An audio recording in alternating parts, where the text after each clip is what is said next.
아멘. 감사합니다. 귀한 찬양 하나님께서 기쁘게 받으신 줄로 믿습니다. 부모는 바로 하나님을 경험하게 하는 귀한 매개체라고 해야 될까요? 우리의 가정 환경을 떠나서 신앙적으로도 굉장히 중요한 존재가 부모입니다. 특별히 오늘 아버지에 대해서 말씀을 드리고자 합니다. 여러분에게 저마다 아버지와의 관계에 대한 어떤 기억들, 에피소드들이 있을 겁니다. 시골에서 대학을 진학한 한 아이가 있습니다. 시골에서 100만 원을 보내주면 굉장히 큰 돈인데 또 쓰다 보면 별거 없잖아요. 그래서 며칠 만에 다 써버렸어요. 아버지한테 돈을 또 달라고 하자니 혼날 것 같고 또 돈은 필요하고 고민 끝에 아버지에게 이렇게 편지를 썼습니다. 아버지, 그동안 무고하신지요? 헤어진 지 얼마나 됐다고요? 집안도 편안하시죠? 자꾸만 돈을 붙여달라고 해서 죄송합니다. 100만 원이 또 필요합니다. 자꾸만 돈을 붙여달라고 해서 죄송합니다. 고향을 향해 무릎을 꿇어 용서를 빕니다. 추신. 아버지, 사실 이 편지를 보내고 나서 너무 마음고생을 많이 했습니다. 이 편지를 보시고 마음 아파하실 아버지를 생각하며 우체부 아저씨께 편지를 돌려받아 불살라버리려고 이 못난 자식은 밤을 새워 우체국 앞을 지키고 있었지만 우체부 아저씨를 놓쳐버렸습니다. 그래서 이렇게 아버지 손에 도착하게 한 이 불효자를 용서해 주세요. 이 편지를 보냈어요. 며칠 후에 아버지로부터 이런 답장이 왔습니다. 아들아, 너의 간절한 기도를 하나님이 들어주셨나 보다. 네 편지 못 받았다. 그러니 걱정 말고 잘 지내고 있거라. 이렇게 보냈답니다. 부자 간의 어떤 정이 느껴지지 않습니까? 아버지가 또 웃으면서 돈을 또 어려운 가운데서도 또 보내주지 않았겠습니까? 이런 관계에 부자의 관계가 있는가 하면 소설가 김정현 씨가 쓴 아버지라는 그 소설 보면 딸이 아버지에게 보내는 편지가 있어요. 아버지, 전 지금 당신에게 몹시 실망하고 있습니다. 그 실망은 분노에 가깝습니다. 전 언제나 당신이 다른 그 누구보다도 저와 희원의 훌륭한 아버지이고 엄마의 남편이길 기대해 왔습니다. 그러나 아버지는 저희를 매번 실망시켰습니다. 언제나 술 취한 모습, 그리고 비틀거리고 흔들거리고 나약하고 볼품없는 모습. 왜 저희는 그런 아버지의 모습에 익숙해야 합니까? 저희도 남들처럼 자랑스럽고 성공한 그리고 멋진 아버지를 갖고 싶습니다. 추신도 있어요. 추신. 아버지, 전 절대 이 편지에 대해 후회하지 않습니다. 그리고 앞으로도 후회하지 않을 겁니다. 이 편지로 인해 받으실 아버지의 상처, 그것은 분명 아버지의 책임입니다. 이 편지는 단순히 편지가 아니라 아버지의 가슴을 파고드는 비수이죠. 여러분의 아버지는 어떤 모습입니까? 원망일색이던 이 딸은 병든 아버지를 보면서 생각이 달라졌죠. 그래서 아버지 앞에 나중에 이렇게 고백합니다. 아빠, 용서를 빕니다. 철없고 경솔했던 저를 부디 용서해 주세요. 아빠의 그 길고 깊은 사랑을 몰라서가 아니었어요. 투정이었는데, 어리광이었는데 제가 너무 격했어요. 그동안 얼마나 후회했는지 몰라요. 제 자신이 얼마나 미웠는지 몰라요. 시간이 흐를수록 아빠에 대한 죄스러움이 더해 미처 용서 빌 기회마저 놓쳐버렸어요. 아빠, 얼마나 서운하셨어요? 얼마나 노여우셨어요? 아버지를 처음부터 온전히 이해하는 자식은 없는 것 같습니다. 그리고 아버지의 모습을 조금이라도 이해하게 되었을 때에는 이미 늦었을 때입니다. 안타까움의 연속입니다.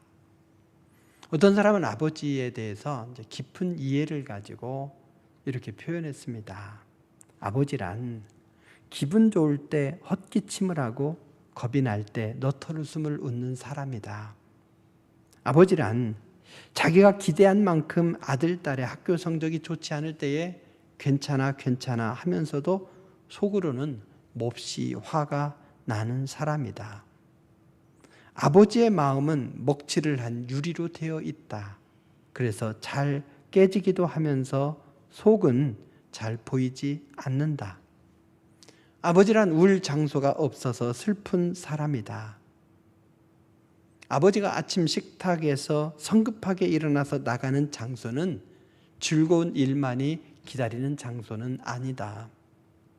아버지는 머리가 3개 달린 용과 싸우러 나간다. 그것은 피로와 끝없는 일과 직장 상사에게 받는 스트레스다. 아버지란 내가 아버지 노릇하고 있나, 내가 정말 아버지다운가 하는 자책을 날마다 하는 사람이다. 아버지란 자식을 결혼시킬 때 한없이 울면서도 얼굴에는 웃음을 나타내는 사람이다. 아들, 딸이 밤늦게 돌아올 때에 어머니는 10번 걱정하는 말을 하지만 아버지는 10번 현관을 쳐다본다. 아버지의 최고의 사랑은 자식들이 남의 칭찬을 받을 때이다. 최고의 자랑은 자식들이 남의 칭찬을 받을 때이다. 아버지가 가장 꺼림직하게 하는 속담이 있다. 가장 좋은 교훈은 손수 모범을 보이는 것이라는 속담이다. 아버지는 늘 자식들에게 그럴듯한 교훈을 하면서도 실제 자신이 모범을 보이지 못하기 때문에 이 점에 있어서는 미안하게 생각도 하고 남모르는 컴플렉스를 가지고 있다. 아버지는 이중적인 태도를 곧잘 취한다. 그 이유는 아들, 딸들이 나를 닮아 주었으면 하고 생각하면서도 나를 닮지 않아 주었으면 하는 생각을 동시에 하기 때문이다. 속마음을 잘 드러내지 않는 아버지를 온전히 이해할 자녀가 얼마나 되겠습니까? 그래서 보이는 모습 그대로 아버지를 바라보고 평가하죠. 그러면서 나이가 들어가면서 아버지에 대한 이해도 달라지는 것 같아요. 4살 때에는요, 아빠는 무엇이든지 할 수 있다. 전지전능 슈퍼맨이죠. 7살 때에는 아빠는 아는 것이 정말 많다. 이렇게 여겨요. 8살 때에는 아빠와 선생님 중에 누가 높을까 고민을 합니다. 12살 때에는 생각이 좀 달라져요. 아빠는 의외로 모르는 것이 많다. 14살 때는 우리 아버지요, 세대 차이가 너무 나요. 이렇게 생각하죠. 25살 때는요, 아버지를 이해하지만 기성세대는 이미 갔습니다. 이거죠. 나이가 들면서 좀씩 달라집니다. 30대에는 아버지의 의견도 일리가 있죠. 이래요. 40세 때에는요, 여보, 우리가 이 일을 결정하기 전에 아버지의 의견을 들어봅시다. 태도가 달라지죠. 50세 때에는 아버님은 참 훌륭한 분이셨어. 60세 때에는 아버님께서 살아 계셨더라면 꼭 조언을 들었을 텐데, 철들었지만 아버지는 벌써 가셨습니다.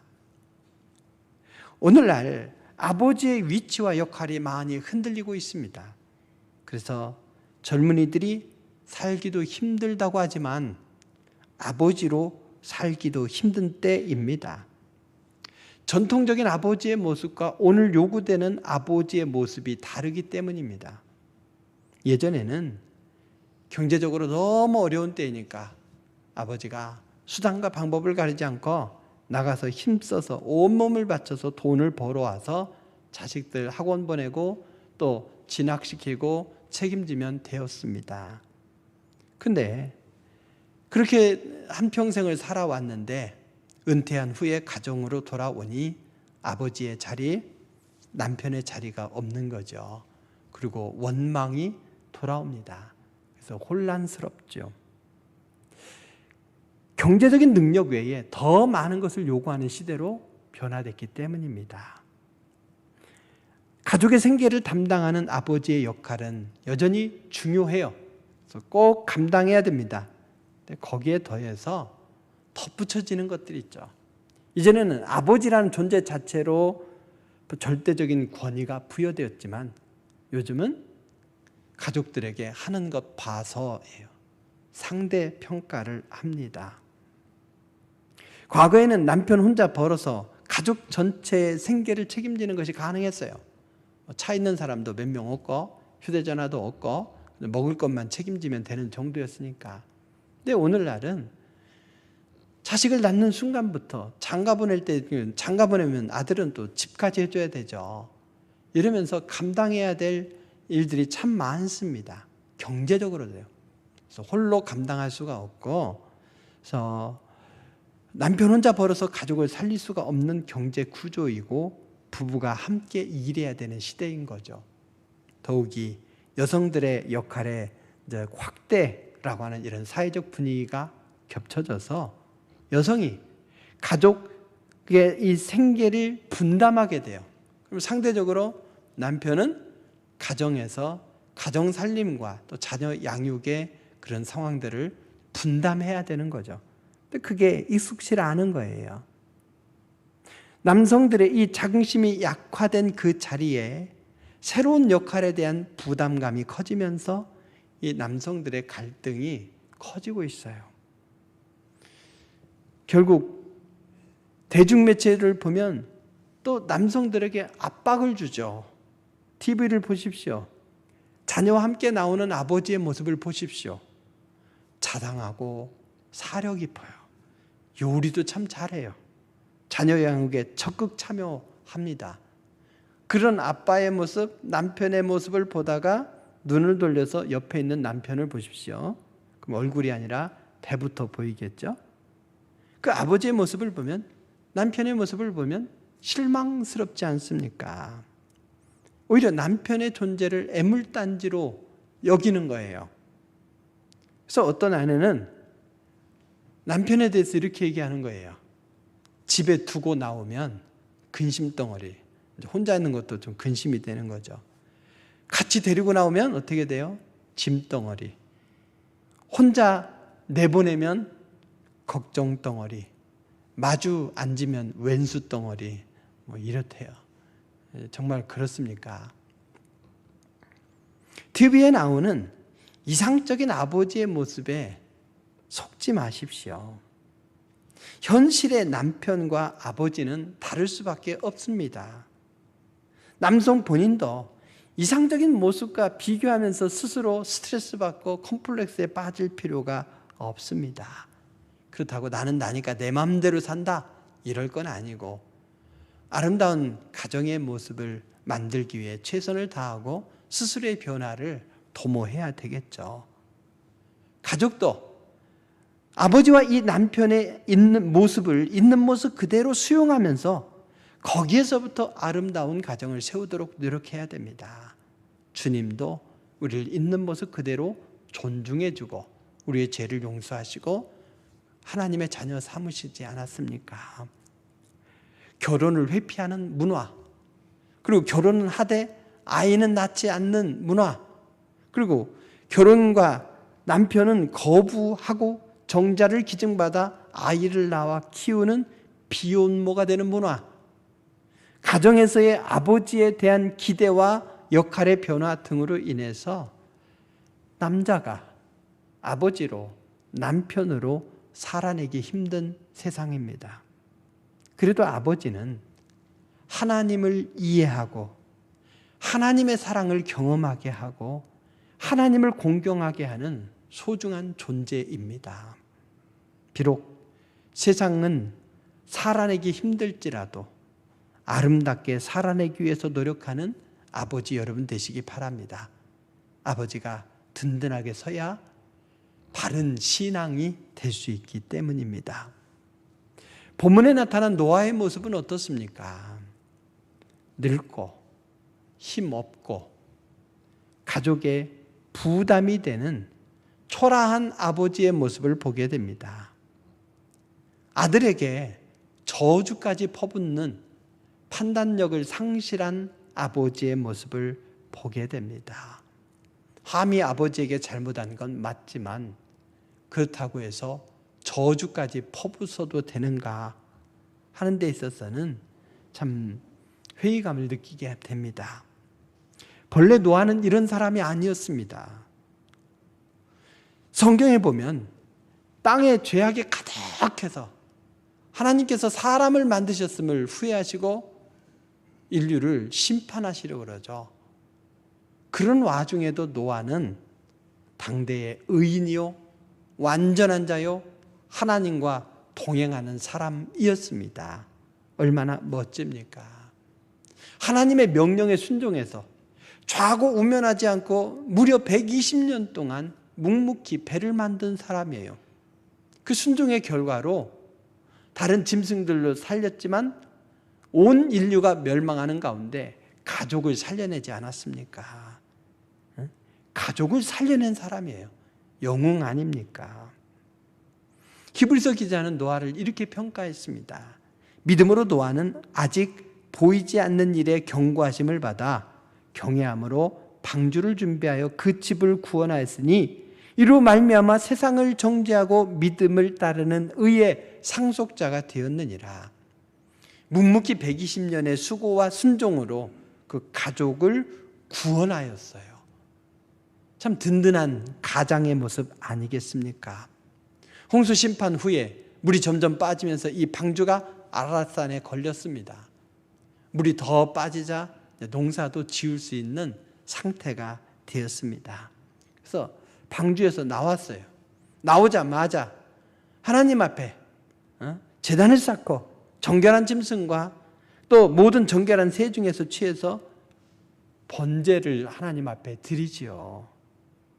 새 역사를 시작하는 데 있어서 주도적인 역할을 감당하는 당당한 노아의 모습, 아버지의 모습입니다.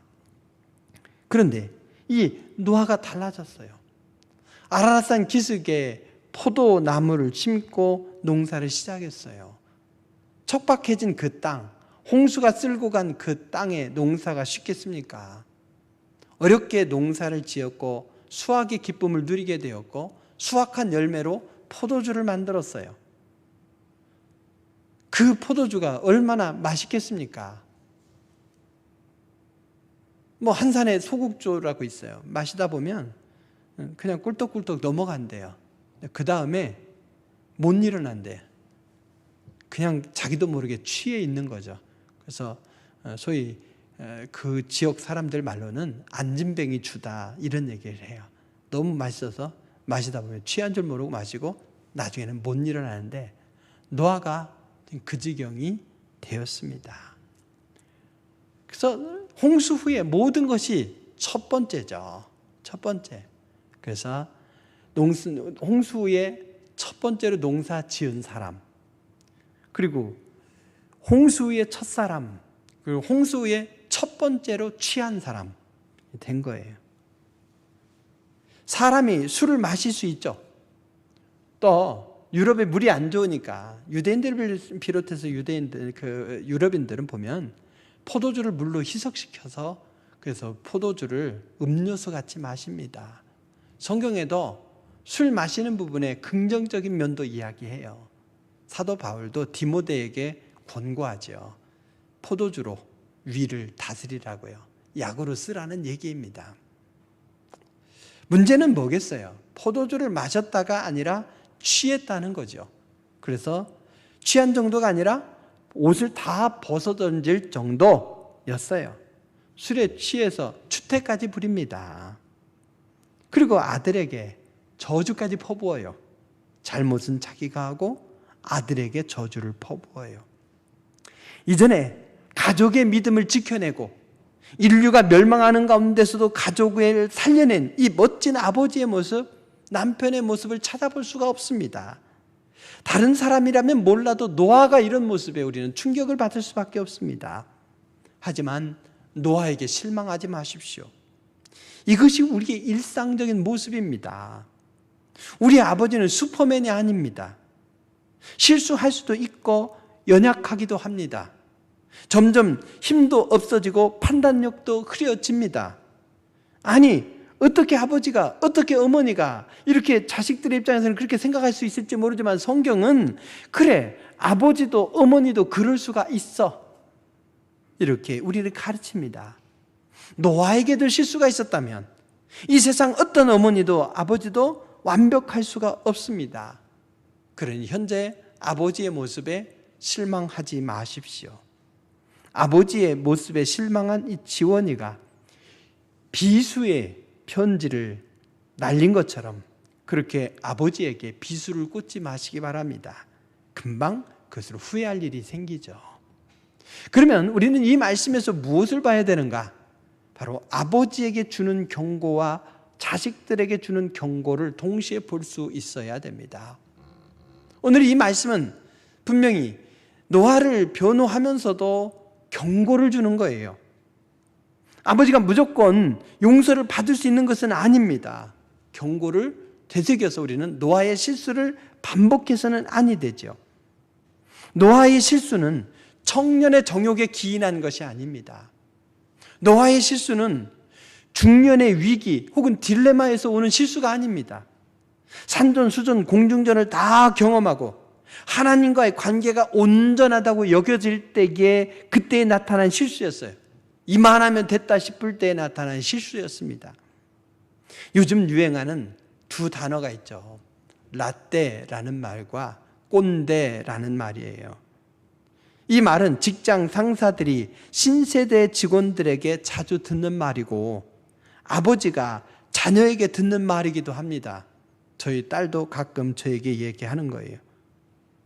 부모는 자녀 앞에서 자신이 완벽해야 된다. 그리고 자녀를 온전히 책임지고 가르쳐야 된다. 이렇게 생각하면 그게 라떼는이 되는 것이고요. 자녀에게는 꼰대의 소리로밖에 안 들려요. 부모도 자유로워야 됩니다. 나는 연약한 존재다. 나는 실수할 수 있는 존재다. 엄마들이 그런 얘기 하잖아요. 나도 여자야. 그런 것처럼 연약한 존재예요. 지금은 완벽할지 모르지만 한순간에 무너질 수 있는 존재입니다. 인생 자체가 지금은 아무리 잘 나간다고 해도 결국에는 내리막길을 맞이하게 되어 있어요. 그리고 생명은 그렇게 사라져 가는 겁니다. 예능 프로그램이 인기가 있을 때 폐지됩니까? 아니죠. 그때는 별의별 걸 다 하면서 연장하다가 나중에 인기가 떨어지면 쓸쓸하게 퇴장하죠. 인생도 그렇게 쓸쓸하게 퇴장하는 거예요. 사람은요, 경제적 관점에서 생애 주기를 볼 때에 적자, 흑자, 적자 이 3단계를 거친다고 합니다. 0세부터 27세까지는 생애 주기에 적자가 발생한대요. 적자 인생이에요.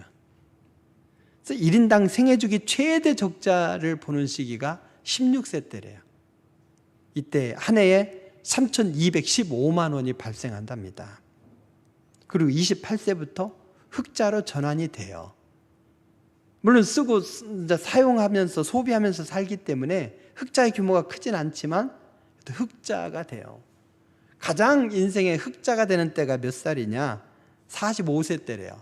이때 한 해 동안 1,484만 원의 흑자가 발생한대요. 최대 적자기와 최대 흑자기 봤을 때 격차가 너무 나죠.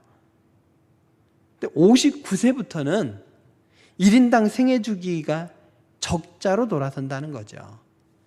연령층에 따라서 계속적으로 적자가 증가한대요. 저는 아직 59세는 안 넘었어요.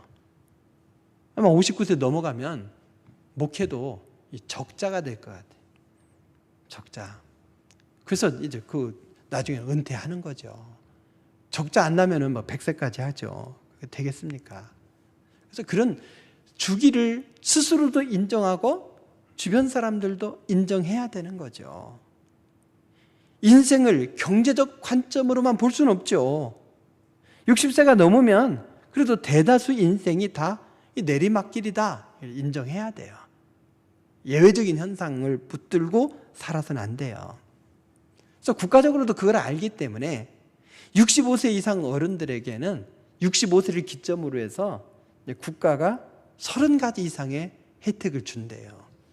65세 이상 되신 분들에게 그 기점으로 달라지는 것들이 있어요. 뭐가 달라지냐? 통신비가 할인되고요. 시니어 로밍 제도가 있고요.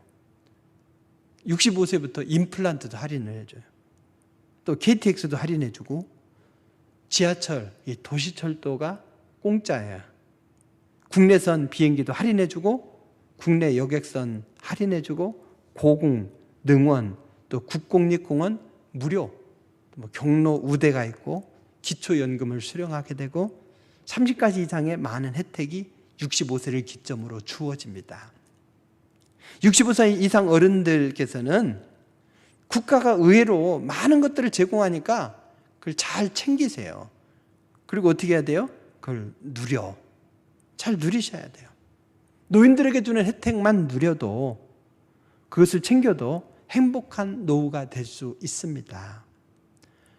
요즘 젊은이들은 코인테크예요.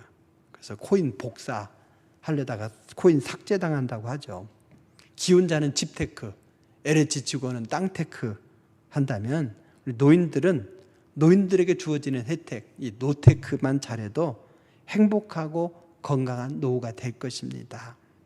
비록 나이가 들면 적자 인생이 되지만 사회적으로는 여전히 영향력을 발휘해야 되고 소중한 존재이기 때문에 국가적 차원에서도 이런 혜택을 드리는 거죠.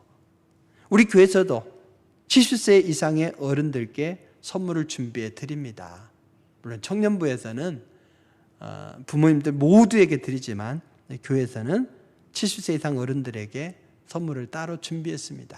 나가시면서 받으시고, 또 오늘 오프라인 예배에 참여하지 못하신 성도들께는 주중에 배달해 드리겠습니다. 늙은 노아의 모습을 보면서 자괴감에 빠질 필요는 없습니다. 그저 아버지의 한계를 인정하고 나이가 들수록 많이 내려놓는 지혜가 필요합니다.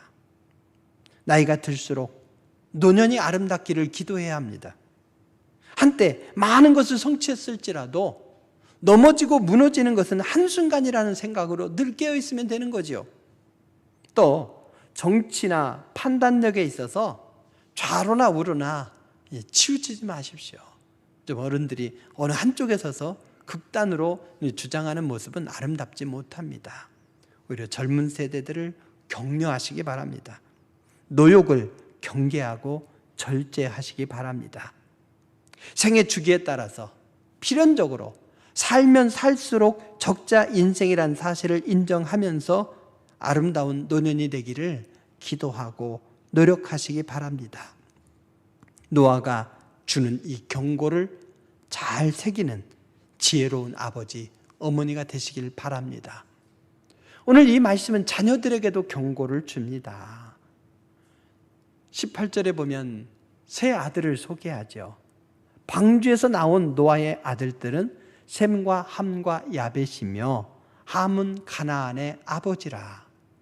함에 대해서는 특별히 가나안의 아버지다 이렇게 소개를 하고 있습니다. 세 아들이 있었고 그 세 아들의 아버지가 노아인 거죠. 근데 어떻습니까? 그들이 축복하여서 9장 1절을 보게 되면 하나님의 축복 가운데서 생육하고 번성하여 땅에 충만해지게 되는 것이죠. 그렇지만 아버지 노아가 실수를 했고 이 모습을 먼저 본 아들이 있는데 함이에요. 근데 함을 가나안의 아버지라 이렇게 얘기해요.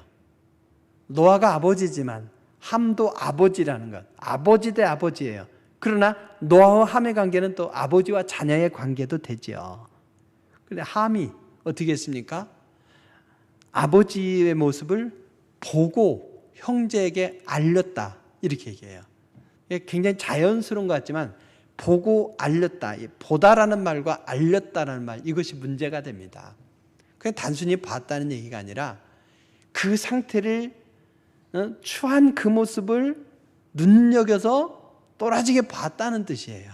그냥 보여온다, 그래서 깜짝 놀랐다가 아니라 그 상태를 바라봤을 때에 함의 머리에는 5만 가지 생각이 있었겠죠. 그러면서 아버지에 대한 실망도 있었고 그 모습에 대한 조롱하는 생각도 있었을 거예요. 그것을 알렸다는 거예요. 알렸다라는 말, 이 말은 누설한다, 해설한다, 이런 의미예요. 그래서 형제들에게 이걸 공개하면서 형제들을 동참시키는 거예요. 자, 아버지의 이런 모습 구경하라, 이거예요. 아버지의 허물을 감싸지 못하고 그 연약해진 그 모습을 존중하지 못하고 그것을 형제들에게 떠벌리면서 형제들까지 동참시키려고 했던 것이죠. 함은 자신도 가나안의 아버지였으면서, 자신도 늙어갈 거였으면서, 자신도 연약한 존재인 것, 그 존재인 것이죠. 그럼에도 불구하고 아버지에 대한 존경심이 없었습니다. 악의적으로 그걸 즐겼어요. 아버지의 수치를 형제들이 목격하고 함께 그것을 즐기려고 했습니다. 함은 아버지의 허물을 조롱 섞인 화제거리로 삼았죠. 아버지의 권위와 인격은 아랑곳하지 않고 형제들에게 떠벌림으로 아버지를 모독한 거예요. 신문 기사에 이렇게 피해자의 인권을 생각하지 않고 흥미 위주로 떠벌리는 그런 기자를 가리켜서 기레기다, 이렇게 얘기하죠. 함이 지금 그 정보를 알리는 거니까 어찌 보면 그 욕을 얻어먹는 기레기의 역할을 하고 있는 거죠. 함의 이런 행위야말로 가정의 신성함을 파괴하는 행위였어요. 아버지의 권세를 땅에 떨어뜨리는 일이었습니다. 사소한 일이 큰 사건으로 확대된 이유가 여기에 있습니다. 우리에게도 어느 날 아버지의 연약한 모습이 보일 때가 있을 거예요. 아니, 인간 아버지의 모습은 원래 연약해요. 그때 실망하거나 그 허물을 들추는 사람이 되어서는 안 되겠습니다. 함을 통해서 아버지가 술에 취해 벗은 사실을 안 두 아들이 어떻게 했습니까? 덮을 것을 가지고 뒤로 돌아서 가서 얼른 하체를 가려드렸다고 했어요. 이게 바로 자녀들의 태도인 거죠. 아버지의 이 명예와 인품을 더 이상 실추되지 않도록 보호하고 있는 거예요. 뒷걸음질 쳐 들어가서 이게 두 아들이 보여준 행위입니다. 아버지의 수치를 보지 않으려고 뒷걸음질 치는 거였고 하체를 덮었고 그 부끄러움을 가렸어요. 아버지의 모습, 지금은 노약해졌고 판단력도 흐렸고 술 취했고 추택까지 보이지만 그 모습을 있는 모습 그대로 수용한 거죠. 그러면서 아버지를 보호하려고 행동을 보여주었습니다. 이것이 효도입니다. 잠언 23장 22절에 보게 되면 이렇게 우리에게 권고합니다. 너를 낳은 아버지에게 청종하고 내 늙은 어미를 경히 여기지 말라라고요. 변변한 유산 하나 남기지 못했고 전 근대적인 아버지, 그동안 뭘 했을까 싶은 인생을 산 것처럼 보이는 아버지, 더구나 바람도 피웠어요. 또 자녀를 학대했어요. 사치와 허용에 사로잡혀 살았어요. 생각하기도 싫은 아픔이 있어요. 근데 이런 때는 제외하고 멋진 아버지만 공경하고 그 아버지의 권면을 청종하라 이러지 않았어요.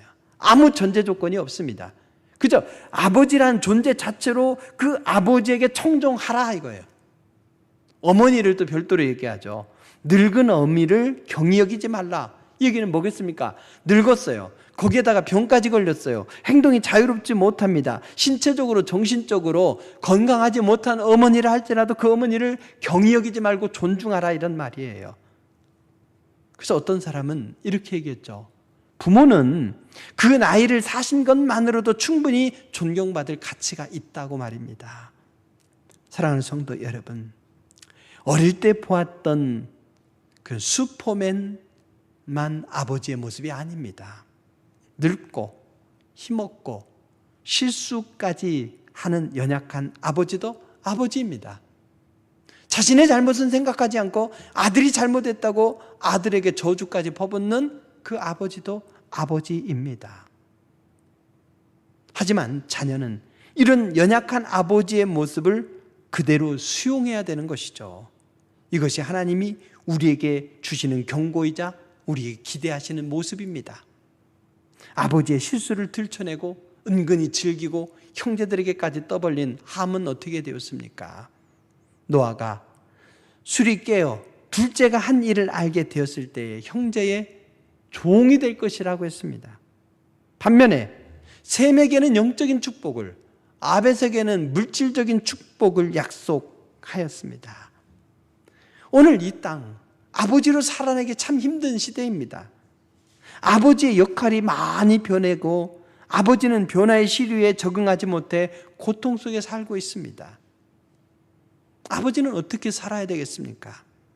말씀에서 아버지에게 주시는 경고를 들으시기 바랍니다.